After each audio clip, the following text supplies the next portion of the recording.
Money and murder in hospitals. What we showed you in our previous episode was only the tip of the iceberg. Every day, countless people die in hospitals worldwide because the holy protocols must be followed at all times. And those protocols kill people on purpose for money. Enormous amounts of COVID incentives. What could and should have been used for the benefit of the people turned into a murdering depopulation device.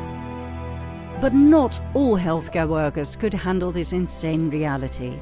Their hearts stayed true to their patients. They fought for their lives, mostly in vain, as they were overruled by other doctors and nurses as soon as their shift was over. One nurse who openly stepped forward is Erin Marie Olszewski, Army combat veteran and registered nurse. She worked at Elmhurst Hospital, the epicenter of the epicenter, in New York City in March 2020 as a travel nurse during the first so-called COVID-19 wave. The things she saw there horrified her. Patients who were brought in for anything non-COVID related, who were even tested negative, were labeled positive, just because of the money it brought in. They were drugged up with sedatives and put on ventilators, brought in by inexperienced staff and interns. A lot of these patients are really coming in with anxiety because they're scared. They're worried and they're breathing fast, and then they get all nervous. So this is how the people are coming in. And a lot of them are on either Medicaid or Medicare. They're poor. They're from, a lower class. We're at a public hospital. They need the funding. So take them. They take them. And they tell them pretty much that if they don't get on a vent, then they're probably not going to survive. But the reality is, if they get on that vent, the likelihood of them walking out the hospital is slim to none.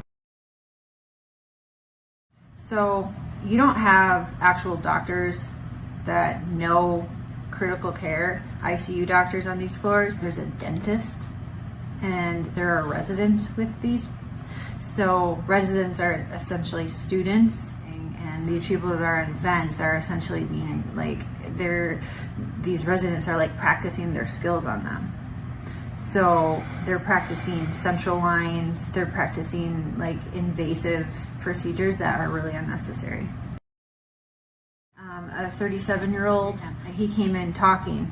He was very terrified. He was just totally alert, knew what was going on, and they convinced him to be on a vent. Now he's dead.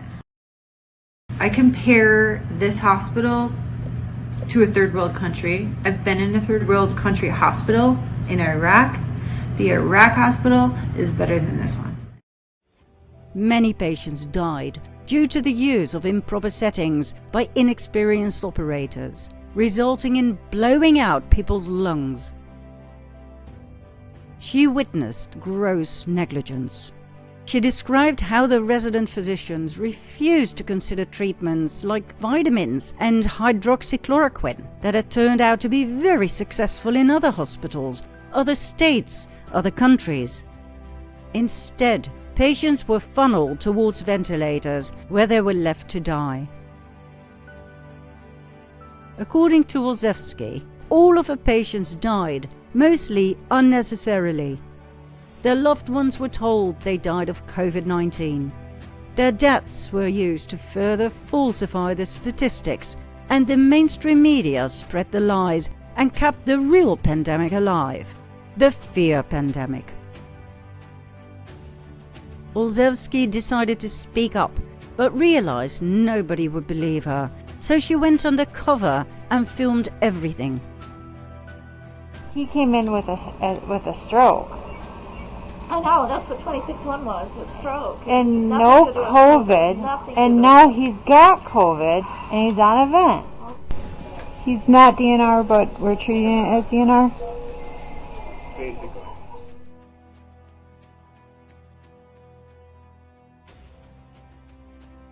When someone is close, we'll pull the code card up and be ready. we're ready. I had the epi ready. That's one of the first things we do.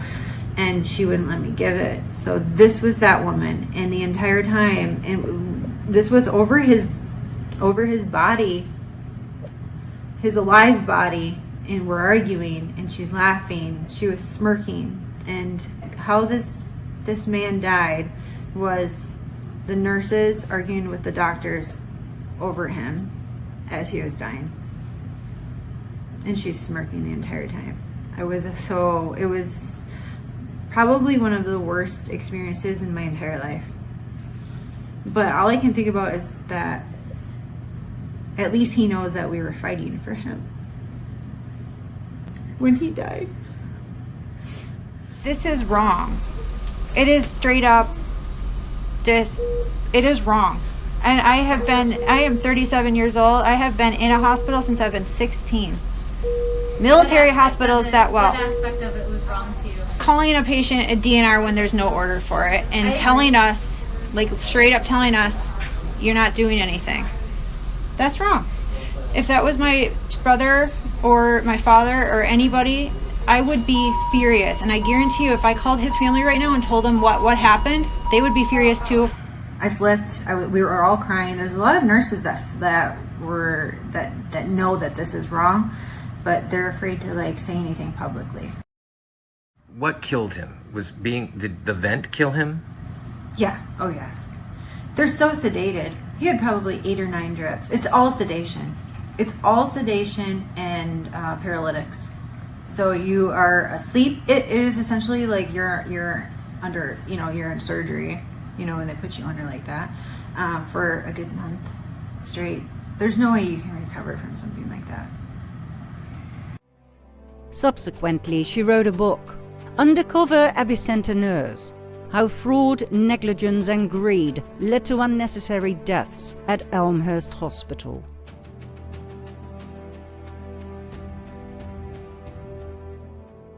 I've been taking care of a patient for like a week right now, and this is my and I called him.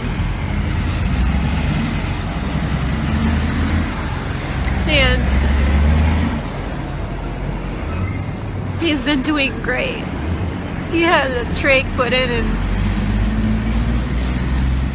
he's been doing great. He's been talking and or communicating with me. He's telling me, laughing at my jokes and talking to his kids on FaceTime a couple days ago. And I told his kids that he was doing fine. And he was. And today I was giving him, and they came in and they told me that I need to leave the room and I have to report to somebody else. They took me from that unit and they put me in the emergency room, and they don't need me there, but they put me there, and I'm not even there 20 minutes.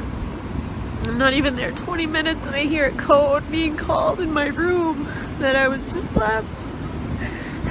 And it's him. And he was fine. He was fine. I don't understand that. Nothing makes sense.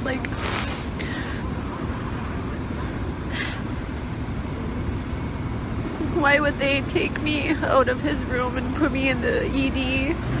And then not 20 minutes later, he's dead.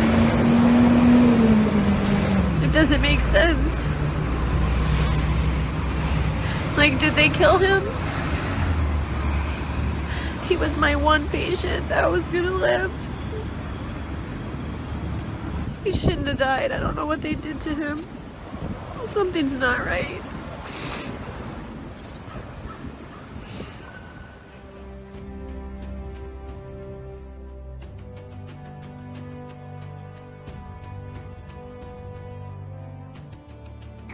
I know not everybody's gonna live, but these people aren't dying from COVID. Let me give you several examples here. A patient had a heart rate of 40, and the resident started doing chest compressions on him, which is not what you do. You just externally pace them, or you give him some atropine. And then, I run in there to stop him from doing chest compressions on somebody with a fucking pulse. And then he decides to push epi. He throws some pads on him to defibrillate the guy. He has a heart rate of 40 and a stable bradycardic rhythm. We just need to give him some atropine and pace him. He fucking defibrillates him and kills him. The director of nursing was standing out there, and I'm like, can you stop him? He's going to kill that patient. He's going to kill that patient. And the director of nursing just shook his head, and I turned around, and he killed the dude. It's just here, they're just gonna let them rot on the vent. They're medically mismanaging these patients, and nobody is listening. They don't care what is happening to these people. They don't. I'm literally coming here every day and watching them kill them. It's like going in the fucking Twilight Zone. Like, everyone here is okay with this. The only way I can kind of put this into context for everybody is, and this is going to be kind of an extreme example, this is like really the only thing I can come up with, is like if we were in Nazi Germany and they were like taking the Jews to go put them in a gas chamber, I'm the one like there saying, hey, this is not good, this is bad, this is wrong, we should not be doing this. And then everyone tells me, hang in there, you're doing a great job, you can't save everybody, you're amazing, you're a great nurse. Guys, I know I'm a fucking good nurse. I know I go in there and I give it 500% every day. What I need is someone to help me save these people from being killed. Okay? From gross negligence and complete medical mismanagement. Can someone come up with like some type of a solution for me? Because I'm kind of out of ideas. When I try and talk with some of the other nurses here, and they're like, well, you can't save everybody.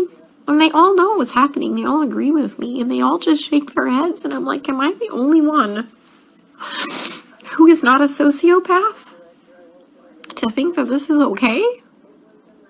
They're murdering these people. I'm pretty sure that when you defibrillate somebody with a heartbeat of 40 and a stable rhythm and you kill them, that's murder. And I'm pretty sure that when you put somebody's PEEP up to like 25 and PEEP doesn't go past, I think, like 15, 20, and you blow their lungs out and they die, I'm pretty sure that's murder. I just watched a doctor drop a central line and rupture like the subclavian vein, and the guy bled to death. COVID didn't break that central line. COVID didn't kill that guy.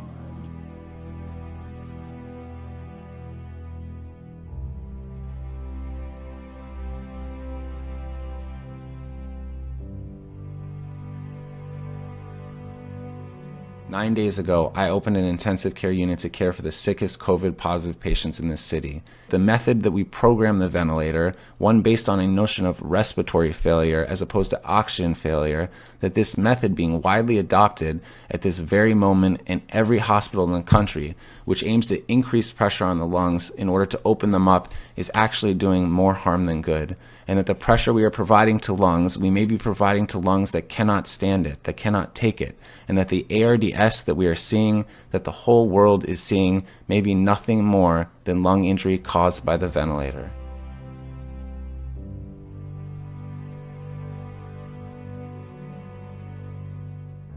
I am a respiratory therapist, been doing this for 21 years.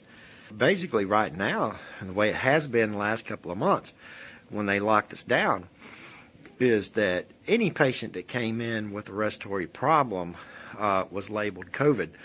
Now that doesn't matter if it's you got stage 4 lung cancer and pancreatitis and heart disease and liver failure and everything else.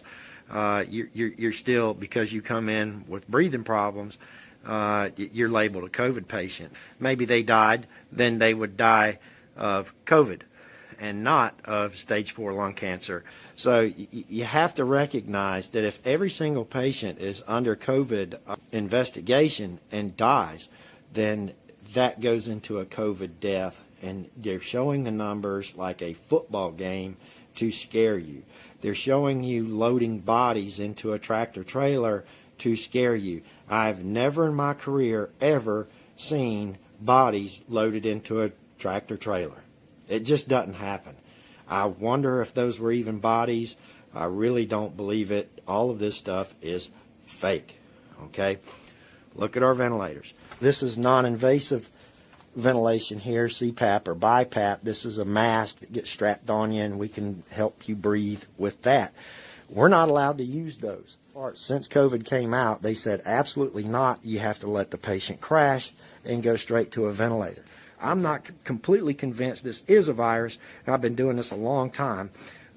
Do your own homework. Do your research. Y'all need to be asking some really hard questions here, and questioning your government, and questioning the people in charge, and also questioning your doctors, because the doctors believe this stuff just as much as everybody else does, but they're not looking at the real information. All they're doing is they're told something, and hey, guess what? They got lives, they got jobs, they got everything else you got plus some. They're not going to go look it up. They look up the little things that they're told to look up, and that's it, just like anybody else would. Okay, so, you know, these questions really have to be asked. And they're shutting the world down. The world. Okay? And they're putting our kids and grandkids in severe debt that will never be paid off. And if you think of how many taxes you're paying now, can you imagine what our children and our grandchildren are going to have to pay for this scam? So, please, look up, do your homework, ask questions.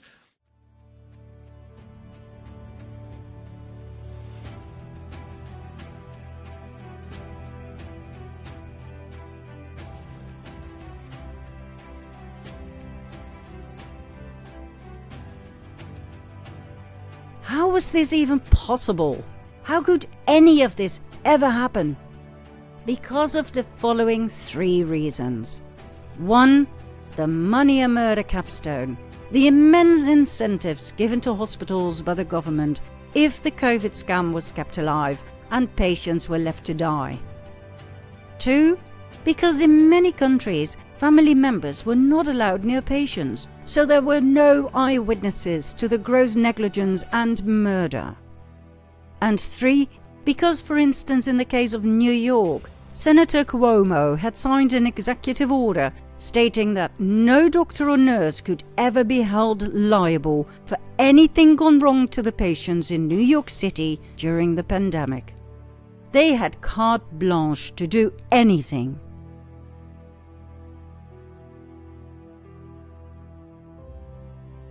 There was no supervision. There was no obligation to keep records and paperwork in order.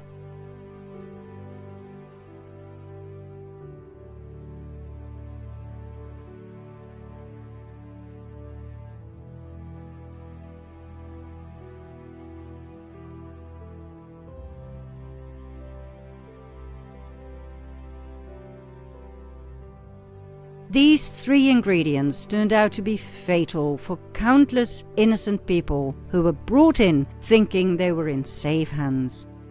Not just in New York, but throughout the country and the rest of the world.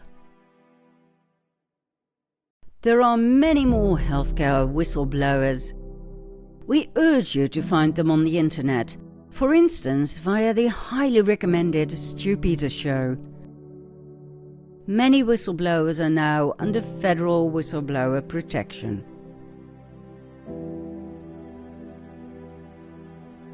COVID patients in America's hospitals today are actually being treated worse than prisoners in American jails.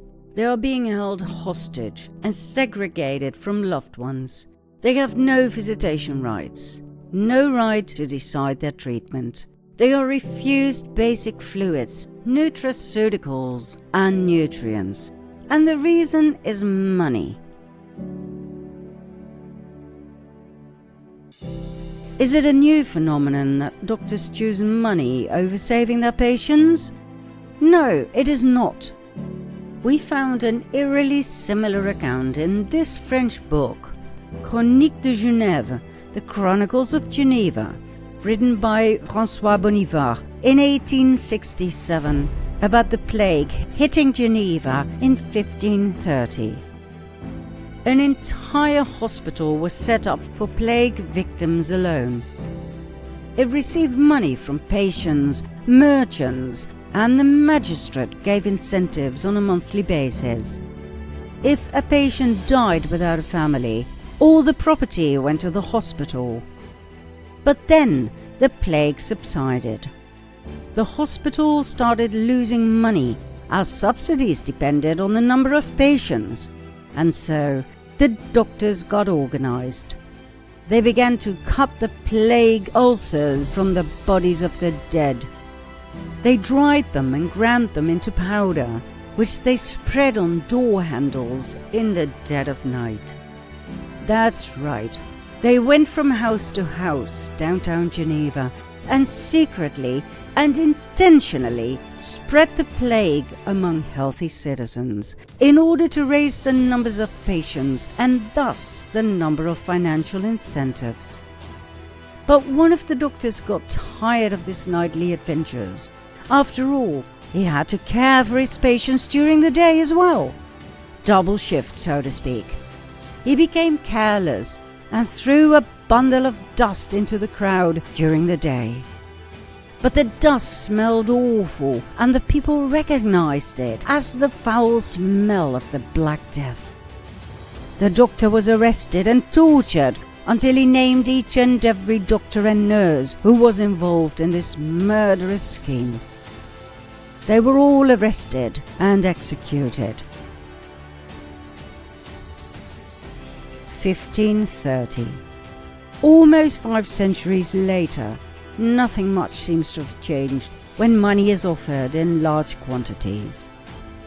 Now, we're not saying that the doctors of today should be punished in a similar fashion, but we do ponder sometimes what will happen when people wake up and realize what really happened to their loved ones in the hands of the doctors and nurses they trusted.